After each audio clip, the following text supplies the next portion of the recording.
हिंदी में यूपीएससी की तैयारी से संबंधित प्रोग्राम्स को देखने के लिए सब्सक्राइब करें study IQ IAS Hindi. Hello दोस्तों, स्वागत है आप सबका स्टडी IQ IAS हिंदी पे। मैं ललिता दहिया। दोस्तों 2024 से लेके 2013 तक के मेंस के मुख्य परीक्षा के प्रश्न उत्तर सीरीज का आज ये 5वां दिन है और आज की क्लास में हम 2023 के क्वेश्चंस को डिस्कस करेंगे। 2024 के क्वेश्चंस मैं ऑलरेडी डिस्कस कर चुकी हूं।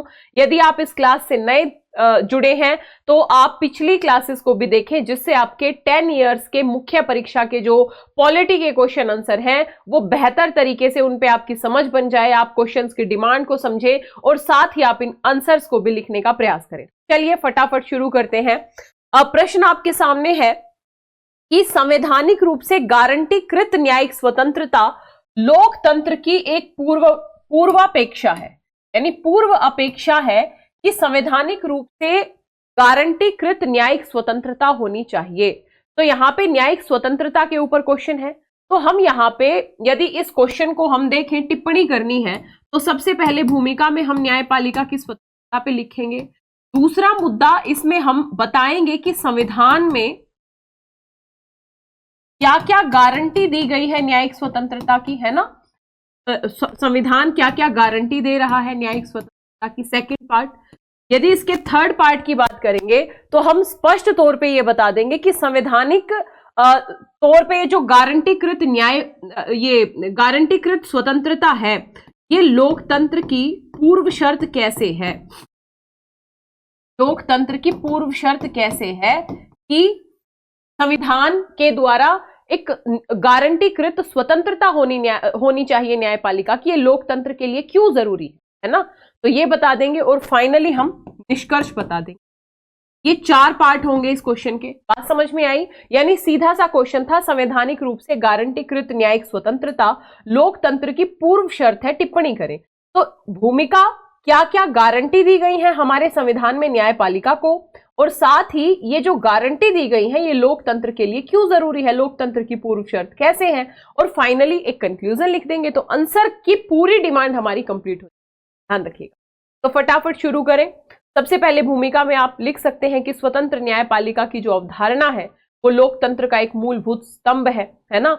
न्यायाधीशों को किसी भी प्रकार के बाह्य प्रभाव से मुक्त होकर निष्पक्षता, तटस्थता और स्वतंत्रता के साथ अपनी जिम्मेदारियों को निभाना चाहिए। तभी जाके हमारा संविधान संरक्षित हो पाएगा, तभी जाके हमारा लोकतंत्र संरक्षित हो पाएगा। ध्यान रखिएगा, यह सिद्धांत कानून के शासन को बनाए रखने में भी महत्वपूर्ण भूमिका निभाता है। यानी जब न्यायपालिका स्वतंत्र और निष्पक्ष होकर काम करेगी, बिना किसी बाह्य दबाव के काम करेगी, तभी जाके कानून का शासन भी सुनिश्चित हम कर सकेंगे और व्यक्तियों के अधिकारों और स्वतंत्रताओं की रक्षा भी तभी हो सकेगी जब न्यायपालिका इस तरीके से काम करे। यानी किसी भी राष्ट्र के भीतर लोकतंत्र के सार को संरक्षित करने के लिए यह जरूरी है कि न्यायपालिका स्वतंत्र होकर काम करे। बात समझ में आई? तो भूमिका में आप इन डायमेंशंस में से किसी भी डायमेंशन को उठा के आंसर लिख सकते हो। यानी न्यायपालिका स्वतंत्रता का सार है, लोकतंत्र का सार है, स्तंभ है, और न्यायाधीशों को बिना किसी बाह्य प्रभाव से प्रभावित हुए बिना डरे, है ना, निष्पक्ष होके स्वतंत्र होके काम करना क्यों जरूरी है, ताकि कानून का शासन स्थापित हो, नागरिकों के अधिकारों और स्वतंत्रताओं को संरक्षित किया जा सके और साथ ही संविधान का संरक्षण सुनिश्चित किया जा सके, इसके लिए जरूरी है ना। तो भूमिका हमने लिख दी। भूमिका के बाद हमें प्रावधान बताने पड़ेंगे, और जब भी आप न्यायपालिका पढ़ते हो, हर बार आपको, चाहे सुप्रीम कोर्ट पढ़ो चाहे आप हाई कोर्ट पढ़ो, आपको न्यायाधीशों की स्वतंत्रता को बरकरार रखने के लिए क्या संवैधानिक गारंटियां दी गई हैं उसको पढ़ना ही पड़ता है। तो वही गारंटियां हमें यहां लिखनी है। यानी कि संवैधानिक तौर पे जो गारंटीकृत न्याय स्वतंत्रता के क्या क्या आयाम है। तो सबसे पहला, कार्यकाल की स्वतंत्रता। भाई सर्वोच्च न्यायालय के न्यायाधीश 65 वर्ष की आयु और हाई कोर्ट के न्यायाधीश 62 इयर्स की आयु तक पद पे रहते हैं, है ना। तो एक तो इनके कार्यकाल की सुरक्षा है। दूसरा, इनको पद से हटाना, पद से हटाने के लिए महाभियोग जैसी प्रक्रिया, महाभियोग जैसी प्रक्रिया प्रयोग में आती है। यानी इनको आसानी से पद से नहीं हटाया जा सकता। जिससे इनकी कार्य यानी ये राष्ट्रपति के प्रसाद पर्यंत पद धारण नहीं करते, है ना, तो इनको हटाने की एक कठिन प्रक्रिया है, महाभियोग जैसी प्रक्रिया है, इनके कार्यकाल सुनिश्चित है। तो ऐसे में कार्यकाल की सुरक्षा है तो ये स्वतंत्र और निष्पक्ष होकर काम कर सकते। दूसरा, न्यायाधीशों को हटाना मैंने यहां पे लिख ही दिया है कि सर्वोच्च न्यायालय हो चाहे हाई कोर्ट हो, उनको केवल आर्टिकल 124(4) के तहत सिद्ध कदाचार या अक्षमता के आधार पे ही महाभियोग जैसी प्रक्रिया के माध्यम से ही हटाया जा सकता है। तो दो मुद्दे हो गए, एक तो कार्यकाल की सुरक्षा है इनको, दूसरा हटाने की प्रक्रिया कठोर है तो गारंटी है संविधान में। तीसरा है न्यायाधीशों के वेतन और भत्ते।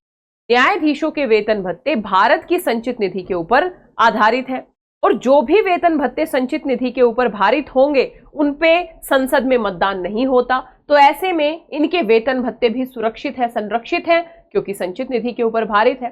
साथ ही सर्वोच्च न्यायालय और की शक्तियां और अधिकार क्षेत्र, ध्यान रखिएगा, संसद सर्वोच्च न्यायालय की शक्तियों और अधिकार क्षेत्र का विस्तार तो कर सकती है लेकिन उनको सीमित नहीं कर सकती, उनको कम नहीं कर सकती। तो ये भी एक गारंटी है संविधान के द्वारा इनको प्राप्त। साथ ही अवमानना के लिए दंड देने की शक्ति, चाहे सर्वोच्च न्यायालय हो चाहे हाई कोर्ट हो। आर्टिकल 129 के तहत सर्वोच्च न्यायालय और आर्टिकल 215 के तहत हाई कोर्ट को अपनी अवमानना के लिए दंड देने की शक्ति है। तो ये दोनों प्रावधान भी न्यायपालिका की स्वतंत्रता को सुनिश्चित करने में महत्वपूर्ण भूमिका निभाते हैं। और साथ ही न्यायपालिका का कार्यपालिका से पृथकीकरण, हमारे संविधान के अनुच्छेद 50 में यह स्पष्ट तौर पे उल्लिखित किया है कि कार्यपालिका और न्यायपालिका पृथक तौर पे काम करेंगी। यानी तो इस तरीके से हमने देखा, चाहे न्यायाधीशों के कार्यकाल का मसला हो, हटाने का मसला हो, उनके वेतन भत्तों का मसला हो, अवमानना के लिए दंड देने का मसला हो, उनके क्षेत्राधिकार को कम नहीं कर सकती संसद, और साथ ही पृथकीकरण की बात हो, तो ये सारे के सारे संरक्षण हमारे संविधान ने जुडिशरी को दिए हैं, गारंटी है। और इन सारे के सारे आधारों के चलते न्यायपालिका स्वतंत्रता से काम करने में सक्षम है ना, न्यायपालिका स्वतंत्रता से काम कर सकती है। तो ये हो गया इसका फर्स्ट पार्ट। अब जो मेन मुद्दा था कि भाई न्यायपालिका की स्वतंत्रता लोकतंत्र की पूर्व शर्त कैसे है ना, अगर न्यायपालिका स्वतंत्र नहीं होगी तो लोकतंत्र मजबूत रह के काम नहीं कर पाएगा, कैसे?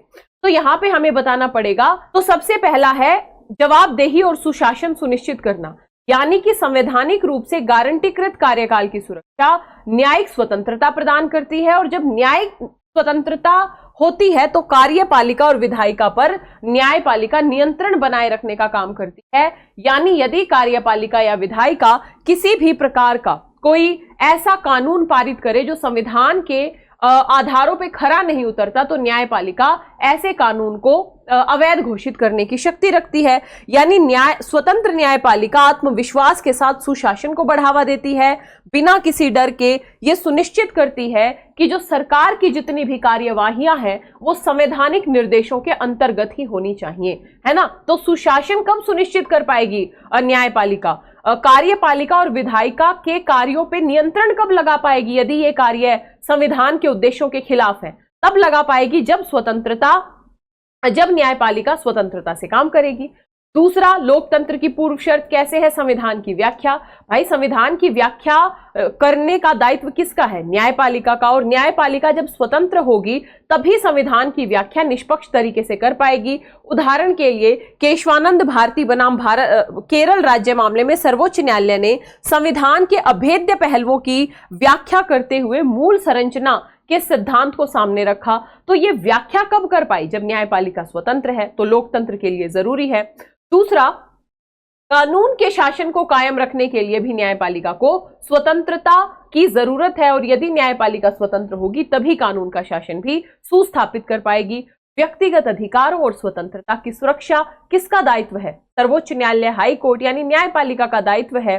और किसी व्यक्ति के फंडामेंटल राइट्स और किसी व्यक्ति की स्वतंत्रताओं का संरक्षण न्यायपालिका तभी कर सकती है जब न्यायपालिका स्वतंत्र होकर काम कर सके। यानी नागरिकों को समान न्याय मिले, उन्हें सरकार द्वारा संभावित दुरुपयोग से बचाया जा सके, इसके लिए न्यायपालिका स्वतंत्र होकर ही काम कर सकती है। उदाहरण स्वरूप के.एस. पुट्टास्वामी निर्णय में न्यायपालिका ने निजता के अधिकार जैसे मौलिक अधिकार की सुरक्षा को मजबूत करते हुए न्यायिक निर्णय दिया। यानी व्यक्तिगत अधिकारों और स्वतंत्रता की सुरक्षा का जो दायित्व है वो भी स्वतंत्र न्यायपालिका के पास ही है। साथ ही स्वतंत्र न्यायपालिका निरंकुशता और अधिनायकवाद की रोकथाम करने के लिए भी जरूरी है। ध्यान रखिएगा, कार्यपालिका को सरकार की सभी शाखाओं पर हावी होने से रोकती है। जैसे मिनर्वा मिल्स मामले में सुप्रीम कोर्ट ने संविधान में संशोधन करने की शक्ति को सीमित माना, है ना। यह स्पष्ट तौर पे कह दिया था मिनर्वा मिल्स वाद में कि संसद की संविधान संशोधन करने की शक्ति असीमित नहीं है, सीमित है, न्यायिक समीक्षा के अधीन है, और न्यायिक समीक्षा को भी इस वाद में बेसिक स्ट्रक्चर मान लिया था, है ना। तो सरकार की निरंकुशता या अधिनायकवाद की रोकथाम के लिए भी जरूरी है। साथ ही जांच और संतुलन सुनिश्चित करना, यानी कोई भी शाखा अपने संवैधानिक अधिकार का अतिक्रमण ना करे, और यदि कोई भी शाखा विधायिका या कार्यपालिका अपने संवैधानिक अधिकार का अतिक्रमण करती है तो न्यायपालिका अपनी न्यायिक समीक्षा की शक्ति के माध्यम से उसको अवैध घोषित कर सकती है। तो जांच और संतुलन को सुनिश्चित करने के लिए भी स्वतंत्र न्यायपालिका जरूरी है, और स्वतंत्र न्यायपालिका इन सारे आधारों को सुनिश्चित करते हुए लोकतंत्र को मजबूत बनाती है।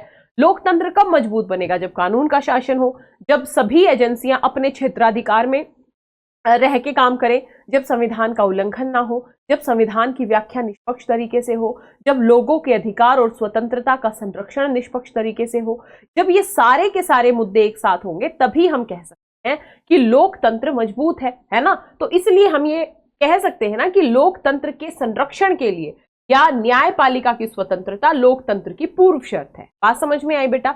अब यदि हम निष्कर्ष की बात करें तो निष्कर्ष में हम स्पष्ट तौर पे लिख देंगे कि भारतीय संविधान के मूलभूत स्तंभ में न्यायपालिका की स्वतंत्रता की पुष्टि एसपी गुप्ता बनाम भारत संघ मामले में भी की गई थी, और न्यायपालिका ने इस बात पर जोर दिया कि यह सिद्धांत न केवल महत्वपूर्ण है, न्यायपालिका की स्वतंत्रता का जो सिद्धांत है वो न केवल महत्वपूर्ण है बल्कि संवैधानिक ढांचे का अभिन्न अंग है, भारत की लोकतांत्रिक प्रणाली का आधार है। यानी कि सभी राज्य अंगों को कानूनी सीमाओं का पालन सुनिश्चित करने की महत्वपूर्ण भूमिका के साथ न्यायपालिका राष्ट्र में कानून के शासन के सार को जीवंत रखने की महत्वपूर्ण भूमिका निभाती है। अब एक बार फिर से क्वेश्चन पे आए, और अब इस क्वेश्चन को पढ़िए। संवैधानिक रूप से गारंटीकृत न्याय स्वतंत्रता लोकतंत्र की पूर्व अपेक्षा है या पूर्व शर्त है। तो भूमिका बता दिया, संवैधानिक रूप से क्या क्या गारंटी दी गई है न्यायपालिका को, ये हमने बता दिए। इसमें फैक्चुअल आप कुछ आर्टिकल्स वगैरह लिखे हुए हैं, जिक्र कर सकते हो। और फिर स्वतंत्र न्यायपालिका लोकतंत्र की पूर्व शर्त कैसे है, तो ये भी हमने यहां पे बताने का प्रयास किया, ध्यान रखिएगा। ठीक है, तो ये क्वेश्चन हमारा होता है कंप्लीट। अब हम आते हैं नेक्स्ट क्वेश्चन पे। बड़ा इंटरेस्टिंग क्वेश्चन है, आर्टिकल 39A के बेस पे बना है। प्रश्न आपके सामने है कि निशुल्क विधिक सहायता या निशुल्क कानूनी सहायता पाने के हकदार कौन है। फर्स्ट पार्ट हो गया इस क्वेश्चन, है ना। भूमिका तो लिखेंगे, अभी मैं इसको टुकड़ों में हम इसको तोड़ने का प्रयास करेंगे। भारत में निशुल्क कानूनी सहायता प्रदान करने में राष्ट्रीय विधिक सेवा प्राधिकरण यानी नलसा की भूमिका का आकलन करें। नलसा की भूमिका का आकलन करें, है ना।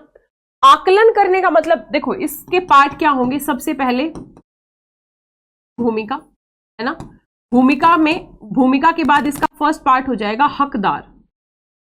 हकदार कौन कौन है, तो हमें कुछ फैक्चुअल चीजें बतानी पड़ेंगी भाई, किस किस को निशुल्क विधिक सहायता किस तहत जो निशुल्क सहायता है वो मिलती। दूसरा हमें बताना पड़ेगा नलसा की जो भूमिका है, यानी कैसे सकारात्मक भूमिका निभाई है नालसा ने किसके लिए, निशुल्क विधिक सहायता के लिए। लेकिन यहां पे आकलन करना था। यदि हम केवल सकारात्मक बता देंगे ना तो काम चलेगा नहीं। आकलन करना है, हमें विश्लेषण करना है कि क्या केवल सकारात्मक हो रहा है। इस सकारात्मक के साथ साथ हमें फिर यह भी बताना पड़ेगा क्या क्या चुनौतियां हैं।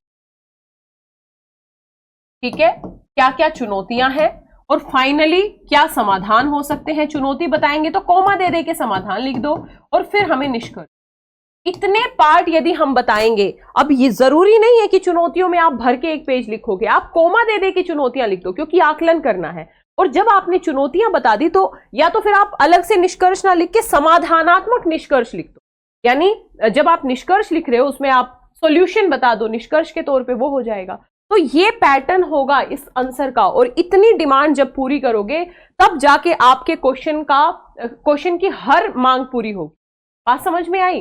तो सबसे पहले यदि हम शुरू करें भूमिका से, तो आप बता सकते हो कि राज्य नीति के निदेशक सिद्धांतों के अनुच्छेद आर्टिकल 39A में मुफ्त कानूनी सहायता तक सार्वभौमिक पहुंच को अनिवार्य करने की बात की गई है। और इसका उद्देश्य ही क्या है कि सबको न्याय मिले, है ना, उनकी आर्थिक पृष्ठभूमि अवरोधक के तौर पे ना काम करे, बल्कि प्रत्येक व्यक्ति को न्याय सुलभ हो सके।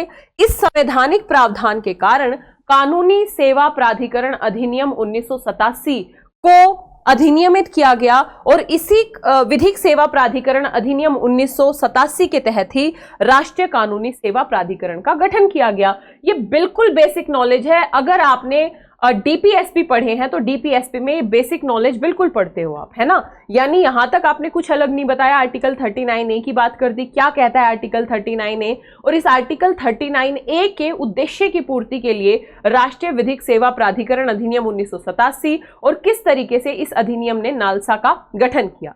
अब फर्स्ट पार्ट पे आते हैं, निःशुल्क विधिक सहायता के तहत हकदार कौन है, यानी कौन कौन पात्र हैं।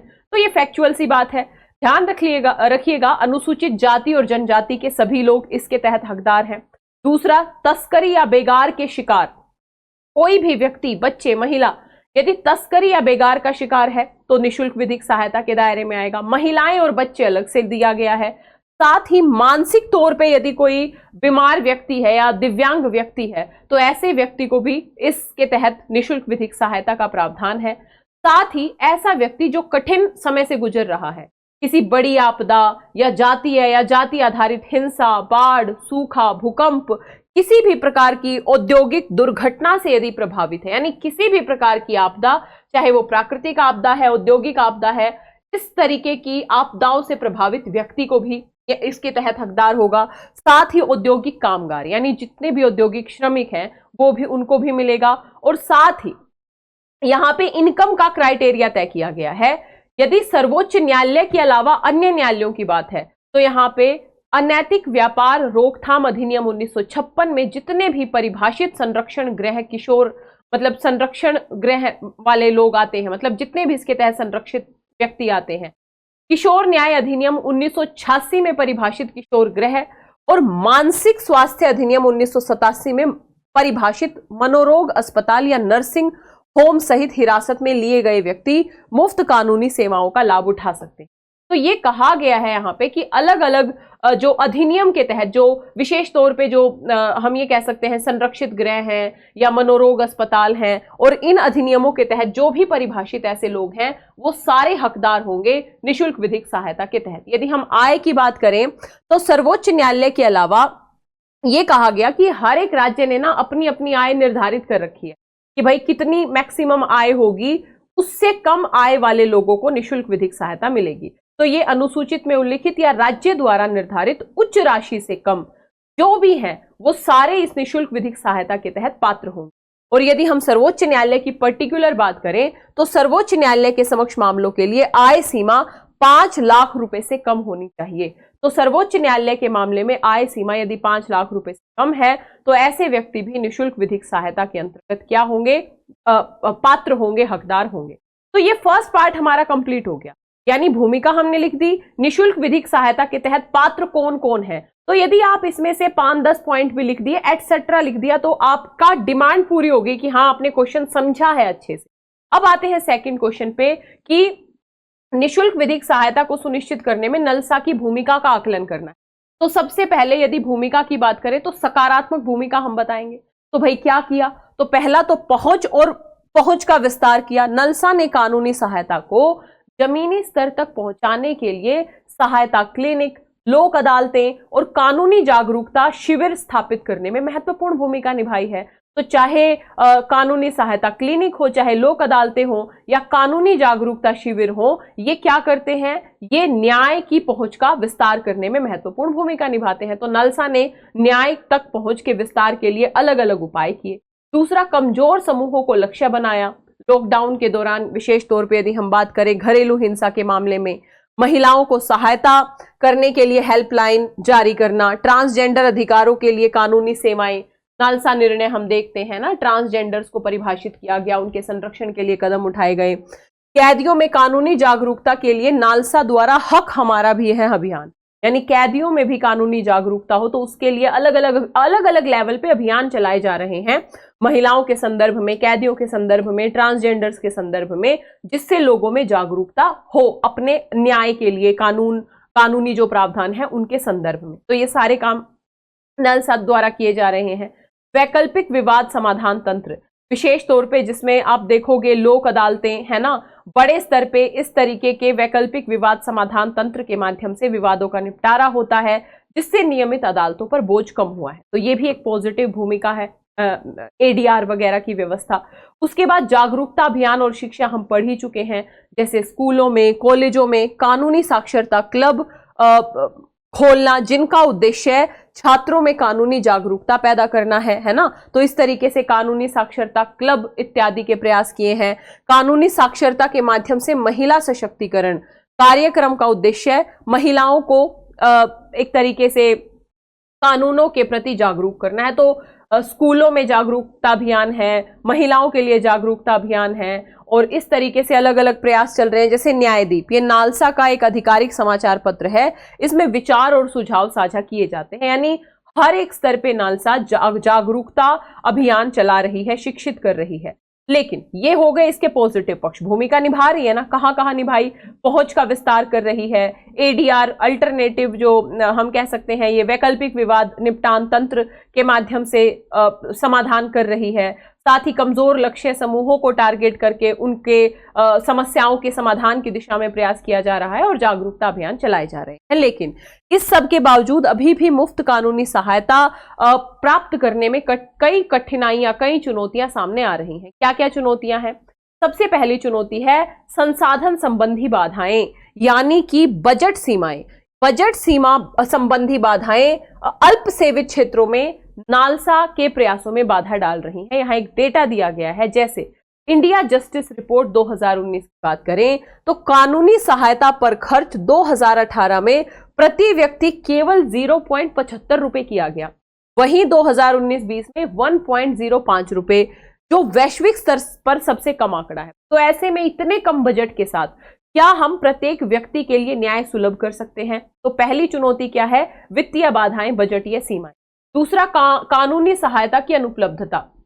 ये रिपोर्ट कहती है कि भारत के 1.3 बिलियन लोगों में से 80% से अधिक लोग कानूनी सहायता के लिए पात्र हैं, लेकिन 1995 में नालसा की स्थापना के बाद से केवल 15 मिलियन लोगों को ही इसका लाभ मिला। यानी भारत के 80% लोग कानूनी सहायता के लिए पात्र हैं, निशुल्क विधिक सहायता के लिए पात्र हैं यदि हम उन क्राइटेरियाज को देखें, लेकिन मात्र 15 मिलियन लोगों ने ही इसका लाभ लिया है। तो आप देखोगे एक बड़े स्तर पे कानूनी सहायता की अनुपलब्धता है बहुत सारे लोगों के लिए। फिर योग्य पेशेवरों की कमी है ना, तो वकीलों की कमी, और अलग अलग लेवल पे जो संस्थान स्थापित किए हैं वहां पे योग्य पेशेवरों की कमी है। कानूनी प्रक्रियाओं की जटिलता और कानूनी जागरूकता का अभाव है, बहुत सारे लोगों को जागरूकता ही नहीं है वैकल्पिक विवाद समाधान तंत्र या नालसा इत्यादि के मुद्दों को लेके, है ना। तो ऐसे में ये भी चुनौतियां हैं। यदि आप बात करें, हुसैनारा खातून बनाम बिहार राज्य में पीएन भगवती ने इस बात पर जोर दिया था कि अधिकांश ग्रामीण निवासियों में अपने कानूनी अधिकारों में के बारे में जागरूकता का अभाव है, जिससे उनका शोषण होता है और वो अपने लाभों से वंचित रहते हैं। यानी जनता में जागरूकता का अभाव अपने आप में एक बहुत बड़ी चुनौती। साथ एक बड़ी चुनौती है सामाजिक कलंक और भेदभाव, विशेष तौर पे घरेलू हिंसा का शिकार हो या LGBTQ+ कम्युनिटी के लोग हों, उनको बड़े स्तर पे सामाजिक बहिष्कार का सामना करना पड़ता है, जिससे उनके लिए कानूनी अधिकारियों से संपर्क करने में अनिच्छा पैदा होती है। यानी यदि उनके साथ अन्याय भी हो रहा है तो वो कानूनी या अपने हक के लिए नहीं लड़ते, क्योंकि एक तरीके से उनको क्या करना पड़ता है, उनको बहिष्कार का सामना करना पड़ता है। तो वो पॉजिटिव रुख नहीं रखते हैं न्याय प्राप्त करने के मामले में। फिर जो ADR है, वैकल्पिक विवाद तंत्र समाधान तंत्र है, इसका कम उपयोग कर रहे हैं। मात्र 1% ही, मतलब कानूनी सेवाएं सभी लंबित अदालती मामलों में से केवल 1% को कवर करती। तो ऐसे में ADR का उपयोग कम हो रहा है, तो इसको भी और ज्यादा प्रोत्साहन देने की जरूरत है। तो यहां तक आते आते हमने भूमिका का आकलन कर लिया। भूमिका के दोनों पक्ष, पॉजिटिव काम भी कर रहे हैं भाई, नेगेटिव भी, कुछ चुनौतियां भी हैं इसकी। तो निष्कर्ष में हम समाधानात्मक निष्कर्ष लिख दें, यानी चुनौतियां जो हैं उनका समाधान करें, मध्यस्थता सुलह जैसे वैकल्पिक समाधान तंत्रों को बढ़ावा दें, बजटीय प्रावधान करें, है ना। इसके स्तर पर राज्य जिला विधिक सेवा प्राधिकरणों की स्थापना की जाए, डिजिटलीकरण किया जाए, है ना। तब जाके हम क्या कर सकते हैं, हम नालसा के प्रयासों को अनुकूलतम बनाने के लिए सरकारी संस्थानों और नागरिक समाज के बीच सहयोग करना जरूरी है, जिससे जरूरतमंद लोगों को कानूनी सहायता सेवाओं की अधिक समावेशी और प्रभावी डिलीवरी सुनिश्चित हो सके। अब एक बार फिर से क्वेश्चन पे आओ तो आप खुद कहोगे कि मैम कुछ था ही नहीं इस क्वेश्चन में। मुफ्त कानूनी सहायता प्राप्त करने के हकदार कौन है, भूमिका लिख दी, हकदार की लिस्ट बता दी। फिर भूमिका का आकलन। अच्छा, यहाँ पे ना आकलन शब्द ऐसा है जहां पे आपको विश्लेषण करना पड़ेगा भाई, भूमिका कैसी। तो कुछ बच्चे केवल पॉजिटिव भूमिका लिखाएंगे, वो गलत नहीं होगा कि पॉजिटिव भूमिका लिखाए निष्कर्ष लिखाए, वो गलत नहीं है। लेकिन आकलन में आपसे ये उम्मीद कर रहा है एग्जामिनर कि आप दोनों पक्ष बताओगे, पॉजिटिव तरीके से क्या काम कर रहा है नालसा, और साथ ही बेसिकली क्या क्या चुनौतियां सामने आ रही हैं, तब जाके एक समाधानात्मक निष्कर्ष बता देंगे, आंसर हमारा कंप्लीट हो जाएगा।